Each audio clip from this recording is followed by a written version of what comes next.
Shalom, Bapak, Ibu, dan saudara-saudari terkasih di dalam Tuhan. Kebenaran pada saat ini berjudul tidak layak. Saudara-saudara, dari sekian banyak kalimat yang sering kita dengar atau bahkan kita ucapkan adalah kalimat Allah beserta kita atau God be with us. Biasanya kalimat itu diambil dari Injil Matius 28 ayat 18 sampai 20 yang memuat atau berisi amanat agung Tuhan Yesus. Bunyinya seperti ini. Yesus mendekati mereka dan berkata, "Kepadaku telah diberikan segala kuasa di sorga dan di bumi. Karena itu pergilah, jadikanlah semua bangsa muridku, dan baptislah mereka dalam nama Bapa dan Anak dan Roh Kudus. Dan ajarlah mereka melakukan segala sesuatu yang telah kuperintahkan kepadamu. Dan ketahuilah, aku menyertai kamu senantiasa sampai kepada akhir zaman." Kalimat Tuhan beserta kita merupakan kalimat yang sangat populer di telinga kita dan mungkin juga akrab di bibir atau di mulut kita. Ya. Kalimat ini diucapkan oleh Tuhan dalam konteks ketika Tuhan memberikan amanat agung kepada orang percaya. Dimulai dari deklarasi bahwa segala kuasa di surga dan di bumi di dalam tangan Tuhan.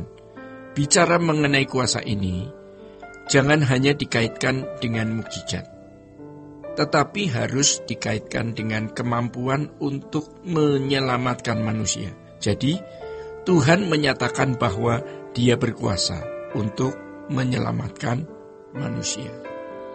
Tidak keliru jika dikaitkan dengan hal-hal yang bersifat spektakuler. Tidak salah dikaitkan dengan mukjizat, tetapi lebih dari hal yang bersifat spektakuler, lebih dari hal yang bersifat mukjizat, Tuhan menekankan kemampuannya untuk menyelamatkan dunia. Dan indahnya penyelamatan dunia itu dipercayakan kepada kita, seperti yang dikatakan di dalam Yohanes 20 ayat 21. "Damai sejahtera atas kami, seperti Bapa mengutus aku mengutus kamu." Damai sejahtera itu pun diberikan dalam konteks dengan mandat utusan tersebut. Jadi saudara-saudara, kita tidak layak menerima damai sejahtera tanpa menjadi utusan. Kita tidak layak disertai tanpa kita memenuhi amanat agung. Coba kita hayati. Betapa sabarnya Tuhan ketika menyertai kita, memberi kesehatan, melapangkan jalan studi, melapangkan jalan karir, memberkati bisnis kita, membuka pintu-pintu yang tertutup sehingga kita bisa memiliki bisnis atau usaha yang bagus. Tetapi kita tidak mengerti bahwa itu semua memiliki tujuan. Tuhan memakai hidup kita untuk memenuhi proyek mulia, proyek agung Allah, yaitu menyelamatkan umat manusia. Satu jiwa manusia nilainya lebih dari semua harta di dunia ini jika dikumpulkan. Satu jiwa, ya, apalagi 1000 jiwa, apalagi 100.000 jiwa, apalagi 1 juta jiwa dan seterusnya. Maka di dalam 2 Petrus ayat 3 firman Tuhan mengatakan, "Bapa tidak menghendaki seorang pun binasa." Banyak orang tidak mengerti atau tidak mau mengerti betapa jahatnya kuasa kegelapan. Kalau kasih Allah bisa tidak terukur, kejahatan oknum itu juga bisa tidak terukur.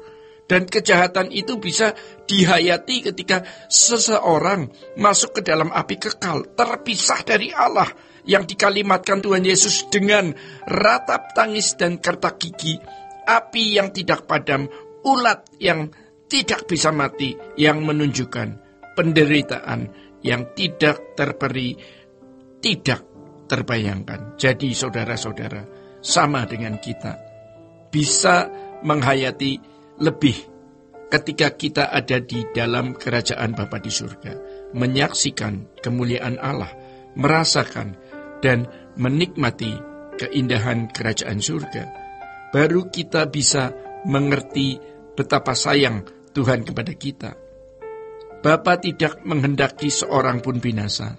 Tuhan Yesus sendiri menerima proyek itu dari Bapa. Dan tongkat estafet tugas itu dipercayakan kepada orang percaya. Tentu tidak semua orang percaya mengerti dan mau menerima tugas agung ini. Suatu hari banyak orang akan sangat menyesal ketika menyaksikan keagungan Allah dan bisa menghayati nilai jiwa manusia, ketika menyaksikan manusia yang terpisah dari Allah begitu mengerikan, dan menyaksikan manusia yang tidak terpisah dari Allah begitu mulia. Baru kita mengerti ya betapa tinggi nilai manusia itu. Seiring berjalannya waktu, bertumbuh dalam pengertian akan kebenaran, kiranya kita semakin mengerti nilai jiwa manusia itu. Kita belum terlambat. Selama kita masih memiliki waktu, ya. Pertanyaannya, seberapa kita benar-benar bisa menghayati nilai jiwa seseorang anak manusia? Kalau kita hidup dalam persekutuan dengan Tuhan, dan Tuhan berkemurahan mengimpartasikan perasaannya, maka kita baru bisa mengerti betapa besar kasih Allah kepada setiap jiwa. Dan kalau seorang bisa mengerti itu, maka dia akan rela buat apapun, rela kehilangan apapun demi penyelamatan jiwa-jiwa. Dan orang-orang seperti ini akan menjadi sahabat Allah, menjadi kekasih Allah, orang-orang istimewa di hadapan Allah, bukan hanya sejak di bumi, tetapi di kekekalan. Saudara-saudara, sebelum kesempatan untuk sepenanggungan dengan Tuhan berlalu, mari kita buka hati kita. Karena kitalah orang-orang yang dibidik untuk meneruskan karya keselamatan Allah di dalam Yesus Kristus itu, bukan orang lain. Di bawah kolong langit ini tidak ada nama yang di dalamnya manusia dapat memperoleh keselamatan selain nama Yesus Kristus. Keselamatan hanya dalam Yesus Kristus. Dia yang memiliki kuasa, hak, kemampuan untuk menyelamatkan dunia. Dari karya salibnya yang memberi jalan akses orang menemukan Bapa, dan kuasa yang diberikan kepada orang percaya untuk meneruskan karya keselamatan ini sampai ke ujung bumi. Bapak, Ibu, dan saudara-saudara yang terkasih di dalam Tuhan, demikian kebenaran pada saat ini. Tuhan Yesus memberkati. Sola Gracia.